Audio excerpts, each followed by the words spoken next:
बिस्मिल्लाहिर्रहमानिर्रहीम। मेरा नाम डॉक्टर फैसल है। आज हम बात करेंगे कि अगर आपको जोड़ों के अंदर अकड़ाव होता है, सिर्फ घुटने के अंदर नहीं, इसके अलावा भी ओवरऑल बॉडी के जोड़ों के अंदर अगर अकड़ाव होता है तो उसकी क्या वजह होती है। और ख़ास तौर पे लोगों को अकड़ाव एक तो सर्दियों में होता है और दूसरा जब वो सुबह सो के उठते हैं तो अकड़ाव होता है। इसके पीछे क्या वजूहात होती हैं और इसको किस तरह से ठीक करना है, ये सब कुछ हम आज की एक वीडियो के अंदर मैं कवर करने की कोशिश करूंगा। अगर आप इस चैनल पे नए हैं, इस चैनल को सब्सक्राइब कर लें और वीडियो को आपने एंड तक देखना है ताकि कोई भी पॉइंट मिस ना हो।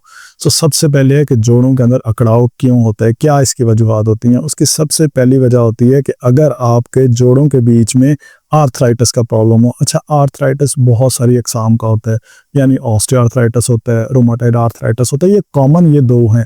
अब इसको देख रहे हैं, ये ऑस्टियोआर्थराइटिस है, ये घुटनों के बीच में से ग्रीस कम हो जाती है। लेकिन ये जो रूमेटॉइड आर्थराइटिस है ना, ये बहुत डेंजरस होता है। आपको ऑस्टियोआर्थराइटिस के अंदर तो एक आध जॉइंट इन्वॉल्व होता है, रूमेटॉइड आर्थराइटिस के अंदर आपकी बॉडी के सारे जॉइंट इन्वॉल्व होते हैं। और अगर कोई मुझसे पूछे कि जोड़ों के अंदर अकड़ाव इन दो आर्थराइटिस में से किस में ज़्यादा होता है, तो मैं कहूँगा कि रूमेटॉइड आर्थराइटिस में आपको तकरीबन 20-30 गुना ज़्यादा होता है। ऑस्टियोआर्थराइटिस के अंदर तो इतना ज़्यादा अकड़ाव नहीं होता है जितना रूमेटॉइड आर्थराइटिस के अंदर होता है। घंटिया इसको कहते हैं, रूमेटॉइड आर्थराइटिस को। घंटिया के मरीज एक तो सर्दियां बर्दाश्त नहीं कर सकते, बहुत ही मुश्किल होता है उनके लिए। दूसरा, जब वो सुबह सो के उठते हैं इतना शदीद अकड़ाव होता है। अगर आप सुबह सो के उठते हैं, आपके जोड़ों में अकड़ाव रहता है, तो आपको लाजमी अपने ऐसे टेस्ट कराने चाहिए जिससे हम देख सकें कि आपको रूमेटॉइड आर्थराइटिस के साइंस तो नहीं है। और रूमेटॉइड आर्थराइटिस बेसिकली आम रूटीन में ये यंग एज में स्टार्ट होती है, ये बहुत ज़्यादा ओल्ड एज में जाके स्टार्ट नहीं होती है, लेकिन ये साथ साथ ज़िंदगी में चलती रहती है। घंटिया के ऊपर, रूमेटॉइड आर्थराइटिस के ऊपर पूरे 1 घंटे की डिटेल्ड वीडियो मैंने बनाई है, वो नहीं देखी है तो आप वो लाजमी इस चैनल के ऊपर देख लीजिएगा। एक तो ये वजह होगी आर्थराइटिस यानी ऑस्टियोआर्थराइटिस और रूमेटॉइड आर्थराइटिस। दूसरी वजह होती है मौसम, वेदर। अगर कोल्ड वेदर हो, बहुत ज़्यादा ठंड हो, तो जोड़ों में अकड़ाव आ सकता है। अगर आपको जोड़ों के अकड़ाव का प्रॉब्लम रहता है और आप ऐसे इलाके में रहते हैं जहाँ पे ठंड बहुत ज़्यादा होता है, अक्सर देखा ना आपने, आप अगर ठंडे इलाकों में नहीं रहते, एसी चलाते हैं, जोड़ों में अकड़ाव हो जाता है। तो आपका जो वेदर है ना, ये बड़ा इफेक्ट करता है। और विंटर्स के अंदर, सर्दियों के अंदर तो प्रेशर यानी कि एटमॉस्फेरिक प्रेशर जो है, इसके डिफरेंस की वजह से भी आपको जोड़ों के अंदर अकड़ाव या खिंचाव आ सकता है। इसके अलावा जो जोड़ों में अकड़ाव आता है उसकी एक बहुत बड़ी वजह होती है कि अगर जोड़ों की जो नसें हैं ये फूल जाएं और जोड़ों के अंदर सही से ब्लड की सर्कुलेशन ना हो। हम समझते हैं कि हमारे जोड़ों के अंदर खून आ रहा है, दिल से आ रहा है, और दिल से आके खून की नालियों से और हमारे जोड़ को सप्लाई हो गया। अब ये जो सप्लाई हो गया, इसके बाद वो कहाँ जाएगा? इसके बाद सप्लाई होने के बाद ना आपके जोड़ों को, आपके कार्टिलेज को, आपके ग्रीस को खुराक देने के बाद, न्यूट्रिशन देने के बाद ये खून गंदा हो जाता है, डीऑक्सीजनेटेड हो जाता है। अब इस खून ने वापस पहुंचना होता है दिल के पास साफ होने के लिए। लेकिन जिनके पट्टे कमज़ोर हों, जिनकी हड्डियां कमज़ोर हों, तो उनकी जो खून की नालियां हैं वो इस तरह से सूज जाती हैं। इसका मतलब ये है कि गंदा खून ही जोड़ों के अंदर इकट्ठा होना शुरू हो जाता है।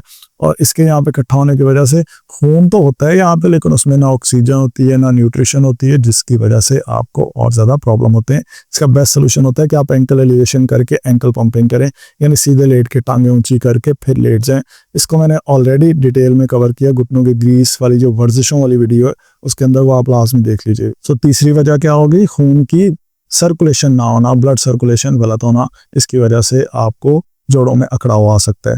इसके अलावा लैक ऑफ मूवमेंट। ऐसे लोग जो वर्जिश नहीं करते, घर में लेटे रहते हैं, सेडेंट्री लाइफस्टाइल रहता है, बैठे रहते हैं, जॉब ऐसी है, सुबह 9 बजे गए हैं, शाम 5 बजे आए हैं, बैठे हैं वहाँ पे, तो आपको घुटनों के अंदर या आपके जोड़ों के अंदर, सिर्फ घुटनों के अंदर नहीं, ओवरऑल जोड़ों के अंदर अकड़ाव आ सकता है। आपकी बॉडी बनी ही मूवमेंट के लिए, हरकत के लिए। अगर आप इसे मूव नहीं करेंगे, आप हरकत नहीं देंगे, तो ये अकड़ाव में चली जाएगी, ये टाइट हो जाएगी, सख्त हो जाएगी। इसके बाद है अगर आपको यूरिक एसिड की ज्यादती हो, ये भी बहुत बड़ी वजह है, जो कि आपके जोड़ों के अंदर क्रिस्टल जमा हो जाते हैं यूरिक एसिड के, और सुइयों की तरह इसकी दर्दें होती हैं। और ज़्यादातर ये आपको बिग टो के अंदर, यानी कि पाँव की जो बड़ा अंगूठा है, जो बड़ी उंगली है, इसके अंदर, और आपको हील के अंदर, एड़ी के अंदर ज़्यादा होता है। लेकिन ये ज़रूरी नहीं कि ये सिर्फ एड़ी में या पाँव के अंगूठे के अंदर हो, या आपको ओवरऑल जॉइंट्स के अंदर कहीं पे भी दर्द काज कर सकते हैं। अब इसका सोल्यूशन क्या है? इसका सोल्यूशन ये है कि आपने यूरिक एसिड कम करने वाली ग़िज़ाएं खानी है, ठीक है, यानी कि जिस्म के अंदर यूरिक एसिड को कम करें, या फिर ऐसी दवाई लें जिससे आपका यूरिक एसिड कम हो जाए। नेक्स्ट है कि अब इसको आपने ठीक कैसे करना है। अब ठीक करने का ये तरीका है कि पहले तो ना आपने ऐसे ट्रीटमेंट्स लेने हैं, ऐसे इलाज लेने हैं जिसमें ना केमिकल्स ना हो, जिसमें कोई साइड इफ़ेक्ट्स ना हो। कैसे? लाइक आप या गर्म पट्टी या ठंडी पट्टी ये लगा लें। अब गर्म कब लगानी है, ठंडी कब लगानी है? जब आपको जोड़ों के अंदर सोजिश है तो आपने ठंडी टिकोर लगानी है। जब आपको जोड़ों के अंदर अकड़ाव है तो आपने गर्म टिकोर लगानी है।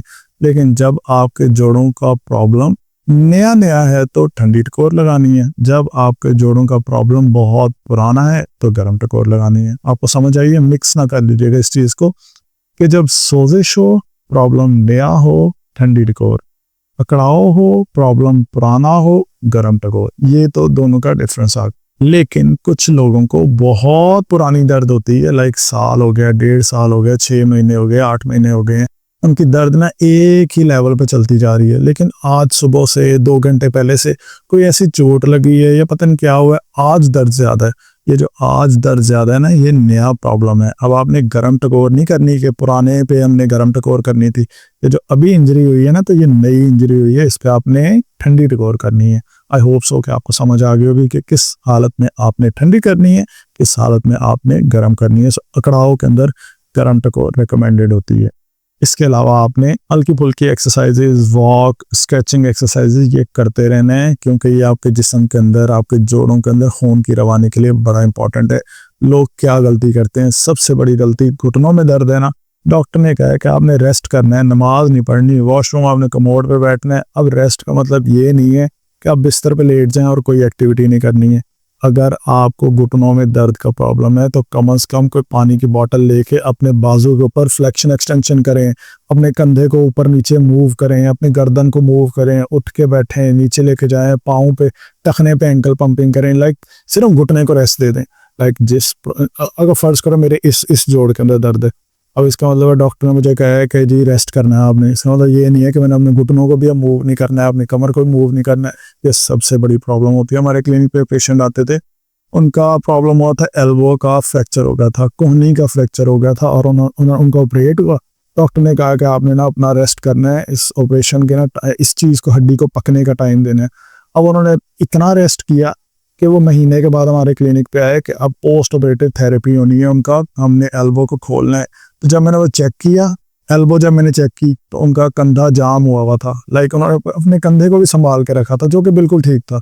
सो अगर आप मूवमेंट नहीं करते तो वो जोड़ भी अकड़ जाएंगे, वो जोड़ भी फ्रोजन हो जाएंगे, जाम हो जाएंगे, जो बिल्कुल ठीक है। सो जिस जगह का प्रॉब्लम हो उसको रेस्ट देना, इसे कहते हैं एक्टिव रेस्ट। एक्टिव रेस्ट देना, आपने एक्स्ट्रा रेस्ट पे नहीं चले जाना कि कहीं आपको और ज्यादा अकड़ाव हो जाए। अच्छा, ये तो होगा ठंडी टकोर, गर्म टकोर का, और आपने हल्की फुल्की एक्सरसाइज जारी रखनी है। इसके अलावा आपने वो वाली खुराक, वो वाले खाने अपनी डाइट के अंदर ऐड करने हैं जो कि आपके जोड़ों के अकड़ाव को हील करें। उसमें जिंजर है, यानी अदरक है, जैसे हल्दी है, हमारे जिस्म में हीलिंग का प्रोसेस इंप्रूव करने में बहुत ज़्यादा हेल्पफुल होता है। हल्दी को दूध के अंदर डाल के पी सकते हैं आप।